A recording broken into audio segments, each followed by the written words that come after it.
भगवद गीता के ज्ञान ने एक दुखी और मन से हारे हुए धनुष नीचे गिरा देने वाले अर्जुन को महाभारत के महान युद्ध का सर्वश्रेष्ठ योद्धा और विजेता बना दिया। अगर आप भी अपने जीवन में किसी मकसद को लेकर आगे बढ़ रहे हैं तो मेरा यकीन मानिए कि आप भी अपनी ज़िंदगी की समस्याओं के जंग के मैदान के अर्जुन हो, और इसलिए अपने जीवन की हर समस्या के समाधान के लिए इस पवित्र गीता ज्ञान को जानना आपके लिए बहुत ही आवश्यक है। आप चाहे कोई बिजनेसमैन हो, नेता या अभिनेता हो, गृहिणी हो या स्टूडेंट हो, या फिर किसी भी आयु वर्ग के क्यों ना हो, इस पवित्र ज्ञान में सभी की समस्याओं के समाधान और सभी के प्रश्नों के हल मौजूद है। तो ऐसा क्या है आखिर भगवत गीता में, और इसका मतलब क्या है? श्रीमद् भगवद गीता के बारे में कहा गया है कि एकमात्र शास्त्र जिसका गायन भगवान के श्रीमुख से हुआ है वो श्रीमद् भगवद गीता है। जब महाभारत के रण के मध्य में धनुर्धर अर्जुन युद्ध के लिए घबरा गए तो भगवान श्री कृष्ण ने अपने श्रीमुख से जिस शास्त्र का गायन किया, जिस गीत का गायन किया, वो श्रीमद् भगवद गीता है। इस सृष्टि में पूजनीय एकमात्र देव है, वो भगवान श्री कृष्ण है।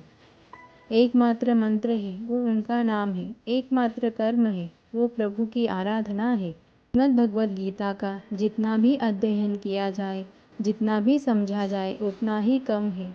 इसे जितनी बार भी पढ़ा और सुना जाता है, उतने ही बार हमें कुछ न कुछ नया जानने को, नया सीखने को ज़रूर मिलता है। इसलिए आपको शांति से बैठकर आंखें बंद करके इस वीडियो को, पूरी बातों को जब तक समझ में ना आ जाए तब तक बार बार सुनकर अपने मस्तिष्क में बिठा लेना चाहिए। ये कौन सी सबसे पहली चीज़ है जो आपको जीवन में आगे बढ़ने से रोकती है?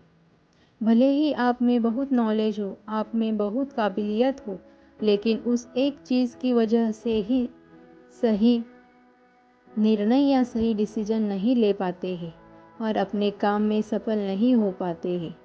तो वास्तविकता हमारे सोच से अलग होती है।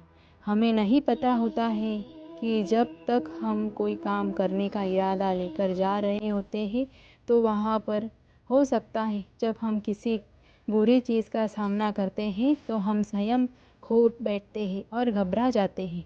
घबरा जाने के बाद हम हमारा ही असली रूप भूल जाते हैं। इसी तरह हमारे शरीर, हमारे मन में भी अच्छाई और बुराई का युद्ध निरंतर चलता रहता है, जिसके कारण हमारे मन में भी अर्जुन की भांति तरह तरह के संशय, तरह तरह के डाउट्स पैदा होने लगते हैं। इन संशयों से उबरने के लिए श्रीमद् भगवद गीता के ज्ञान के माध्यम से भगवान श्री कृष्ण की शरण में जाने का मौका मिलता है। तो आप जो पाप है उसे पीछे छोड़ने लगते हैं, पुण्य के साथ में आगे बढ़ने लगते हैं और अपने ही क्षेत्र को, जो बुरा शरीर है, अपना मन, उसे धर्म क्षेत्र बना लेते हैं।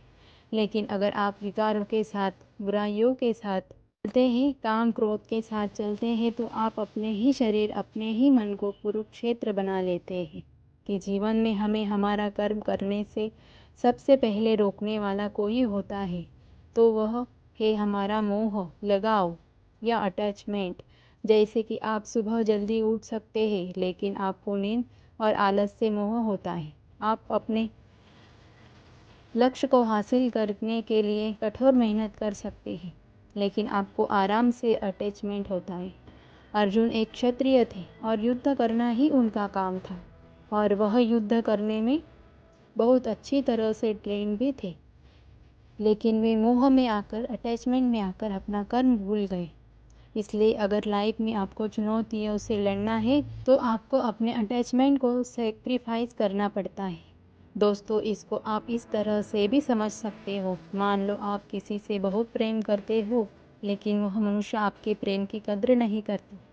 ऐसे में आपको उसका प्रेम पाने का मोह नहीं होना चाहिए, क्योंकि किसी भी तरह का हो, जब तक वह आप अपनी लाइफ के अर्जुन नहीं बन पाओगे।